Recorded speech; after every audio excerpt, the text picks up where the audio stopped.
Welcome to my channel Gajulavari garage Andhra పిల్ల. ఎలా ఉన్నారు, బాగున్నారా? నేను ఈరోజు కాజు పకోడా ఎలా ప్రిపేర్ చేసుకోవాలో చూపిస్తున్నా. సో చాలా ఈజీగా ఇన్స్టెంట్గా ఇంట్లో స్నాక్స్ లేనప్పుడు ప్రిపేర్ చేసుకోవచ్చు. సో ఫస్ట్ దానికి ఒక 1 కప్ కాజు తీసుకుని ఒక 1 అవర్ నానబెట్టుకోండి. సో నేను ఇలా చూపించిన విధంగా ఆ కాజు మునిగేలాగా వాటర్ పోసుకుని నానబెట్టుకోండి. సో నేను ఇక్కడ 1 అవర్ నానబెట్టుకుంటున్నా. సో నానబెట్టుకున్న తర్వాత వాటర్ని అంతా ఫిల్టర్ చేసుకోండి. సో ఫిల్టర్ చేసుకుని ఇలా నేను కాజుని సపరేట్ చేసుకున్నా. సో ఇందులో ఒక 2 టేబుల్ స్పూన్స్ బేసిన్ ఫ్లోర్ తీసుకోండి, అంటే శనగపిండి తీసుకోండి. సో అలానే 2 టేబుల్ స్పూన్స్ రైస్ ఫ్లోర్ కూడా తీసుకోండి, అంటే బియ్యం పిండి కూడా తీసుకోండి. సో క్రిస్పీనెస్ కోసం.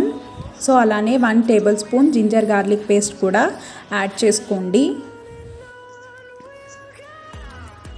సో అలానే ఒక 1 టేబుల్ స్పూన్స్ సాల్ట్ కూడా యాడ్ చేసుకోండి, మీకు తగినంత సాల్ట్.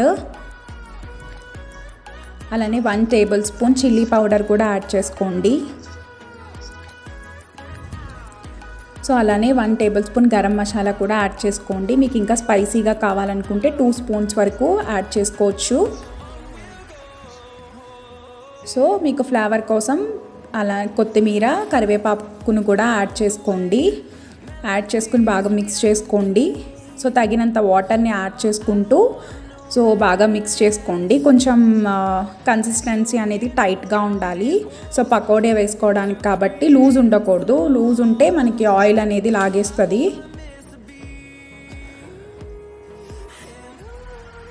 సో నేను ఇలా మిక్స్ చేసుకుంటున్నా. మిక్స్ చేసుకుని ఈలోపు ప్యాన్ మీద ఆయిల్ పెట్టుకుని హీట్ చేసుకుంటున్నా నేను ఆల్రెడీ.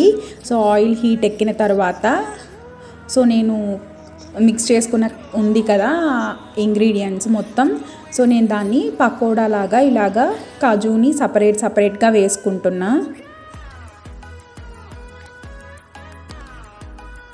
సో ఇలా నేను